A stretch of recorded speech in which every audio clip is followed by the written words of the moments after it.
Welcome to How to Retire on Time, a show that answers your questions about all things retirement, including income, taxes, Social Security, healthcare, and more. This show is an extension of the book How to Retire on Time, which you can grab today on Amazon or by going to www.howtoretireontime.com. My name is Mike Decker. I'm the author of the book How to Retire on Time, but I'm also a licensed financial advisor, insurance agent, and tax professional, which means when it comes to discussing financial topics, we can cover it all. Now, that said, please remember this is just a show. Everything you hear should be considered informational, as in not financial advice.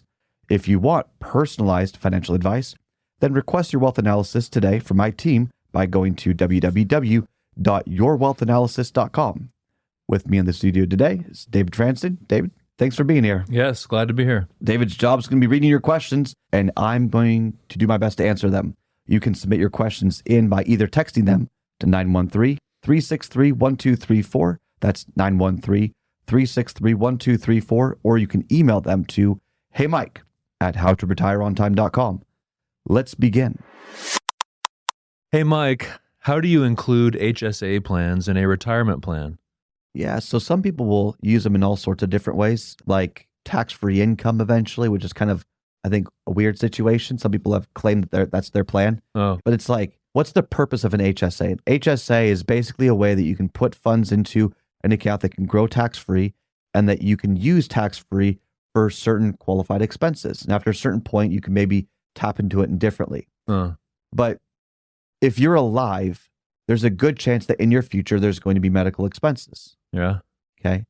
If there's a future medical expense, you don't want that to disrupt the other parts of your plan, mostly for tax purposes. Okay. Let me unpack that for a second before I then finish this thought. All right, David, it's December 10th Okay. in the distant future. All right. And you have a medical emergency because being with the family was just so stressful. It put you over the limit, and now you're having some health issues, whatever it is. I say that jokingly, but Yeah. Thanksgiving and Christmas or Hanukkah, like these family holidays, Right.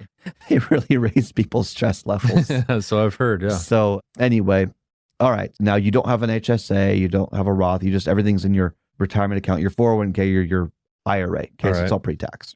You've enjoyed this particular year around, let's say, $200,000. You lived a great life. You've had a great retirement. You've spent $200,000. All right.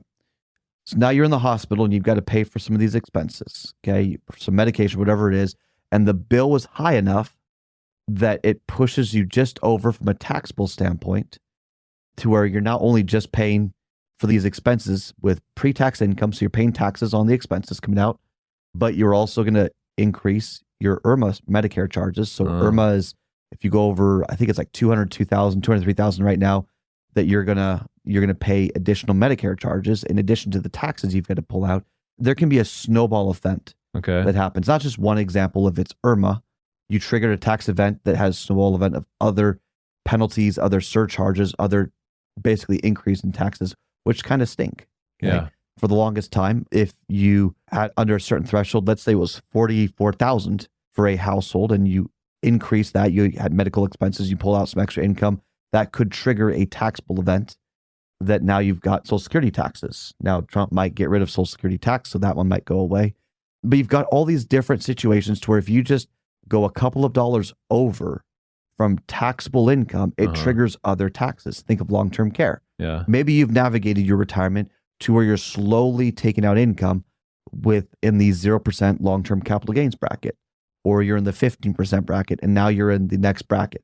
My point being is, if your ability to take income out for, let's say, health expenses creates a taxable event, it could trigger other events. And just to make sure I understand right, in your hypothetical situation, I'm already retired. I had like $200K in my 401k and IRA. No, $200K of income. Oh, okay. So I'm making taxable income. I'm making $200K taxable income. And then you had to pull out, let's say, $5,000 for medical expenses. Oh. You just crossed the tax threshold. Oh, right. And tax thresholds could be with Social Security. It could be with IRMA. There's a whole number of things that it could be. Yes. And IRMA, if you're single, is less. It's like around 100,000. Yeah. For a married couple, it's 200,000.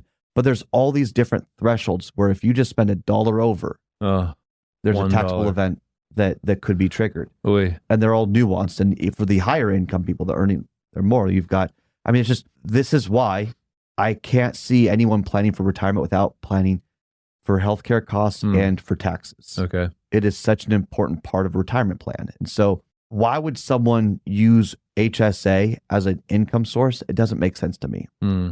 If you're alive, there's a good chance that at some point in your life, you'll probably have healthcare expenses. HSA is a way that you can take it out tax-free, take care of those expenses, and not upset or disrupt other tax issues in retirement. Do you see how it's like, can I keep it separate? If you want tax-free income, fill up your Roth or do IRA to Roth conversions, right? You're not doing IRA to HSA conversions. You're doing IRA to Roth conversions. Build up your Roth. Do the contributions to the Roth.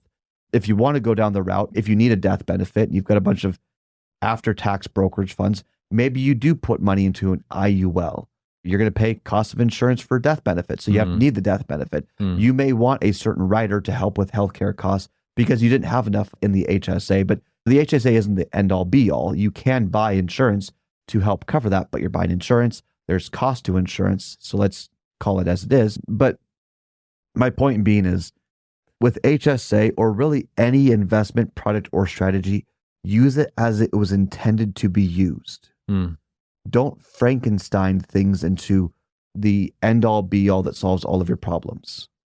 It's like, I love football. We had a great season here in Kansas City. We did. So would you have Patrick Mahomes be a running back? Like, I mean, he's a good runner, but no, that's not his specialty. That's not his forte. Are you going to have Patrick Mahomes be the center? Like, no. Definitely not. Or offensive line? Like, no way. No. Would he make a good linebacker? I don't know, maybe. Yeah. But his training was to be a quarterback. Yeah. And so each person on the offense or defense is a highly specialized individual that's learned their craft. When you have a deliberately designed portfolio, you've got a bunch of different investments or products with a very specific purpose. The problem is when you try to get an investment or a product to do a little bit of everything. Nothing does everything well. And so I think that's where people get the misconception. So all the younger people, if you still have access to fund an HSA, fund. Like, just put money in there as best you can. It is such a great resource, but don't plan on it being an income resource. Use it for a medical expense buffer. Yeah. Very few people I've met have over $300,000 to $400,000 in their HSA. Wow. That's not a common thing. The average retiree is expected to spend $315,000 in medical care costs. And that's like long-term care and so on. So let your HSA be there on the side to cover the unintended healthcare costs that will likely rise in the future. The reality is we're living longer than expected and we're sicker longer than expected.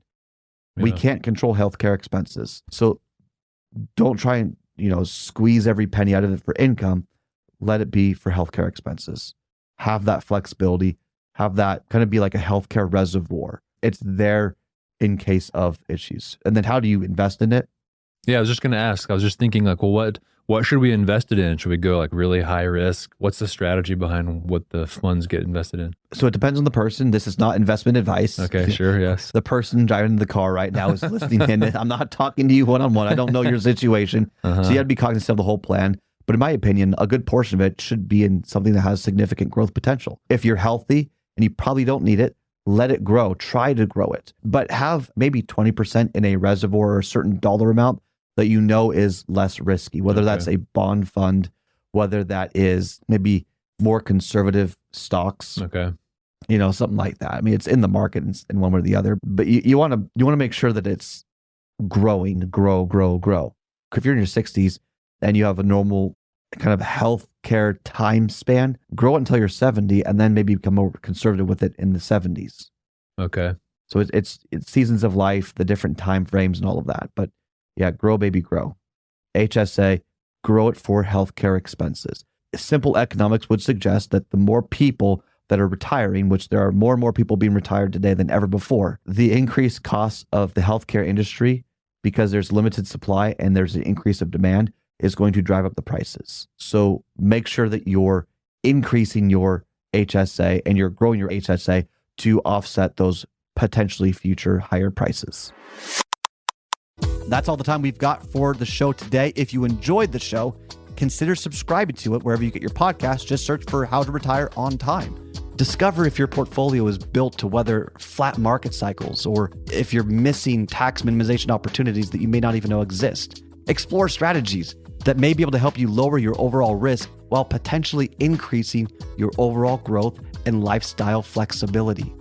This is not your ordinary financial analysis. Learn more about Your Wealth Analysis and what it could do for you regardless of your age, asset, or target retirement date. Go to www.yourwealthanalysis.com today to learn more and get started.